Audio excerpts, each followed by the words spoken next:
Noi in questo momento non posso nascondere che siamo in forte difficoltà nel far fronte a tutte queste emergenze, però lo affrontiamo con serietà, la chiediamo allo Stato, chiediamo all'Europa di metterci a disposizione degli strumenti. Che tradotto significa soldi per sostenere l'emergenza. Gli arrivi sono costanti e lo confermano i numeri. Siamo arrivati in Veneto a quota 2.900, Treviso con 948 persone è la provincia che sta accogliendo più rifugiati. Sono donne, bambini e anziani e perché l'accoglienza sia dignitosa, sottolinea il presidente ANCI Mario Conte, reduce dalla videoconferenza con ANCI Nazionale, servono fondi subito. Uno dei temi è l'urgenza, perché la guerra non aspetta che l'Italia assuma dei provvedimenti di sostegno alle famiglie, le necessità sono oggi. Anche questa mattina i primi nuclei familiari che si sono fatti carico degli ospiti cominciano a venire in comune a chiedere un aiuto, perché corrisponde tra l'altro questa emergenza con il caro bollette e con le difficoltà anche legate al mondo del lavoro, perché ricordo che siamo reduci da 2 anni di pandemia. I profughi stanno continuando ad arrivare, ma in maniera disordinata, con flussi non sempre controllabili.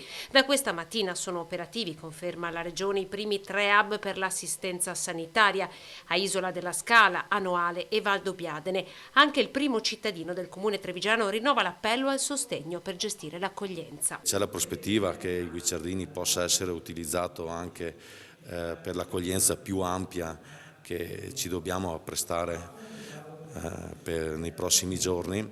È importante che siano date le regole e anche i canali per poter sostenere tutti gli aiuti necessari. Guicciardini, punto di prima assistenza sanitaria, ma con i suoi 200 posti letto potrebbe diventare vero e proprio hub. Ovviamente i pasti, l'accompagnamento, l'assistenza, come qualsiasi situazione di emergenza da profughi provenienti da altre parti del mondo ha sempre richiesto, quindi attendiamo che ci siano queste disposizioni. Oggi nel pomeriggio in prefettura a Treviso è stato convocato un nuovo tavolo di coordinamento. È fondamentale, chiosa Conte, che tutti gli attori dell'accoglienza, Caritas, Comune, Provincia, servizi sanitari collaborino tra di loro. C'è bisogno di coordinarsi in modo di non disincentivarla la solidarietà, anzi di promuoverla, ma di coordinarla, di gestirla, perché ricordiamo sempre che tra le altre cose abbiamo ancora una pandemia che non è scemata.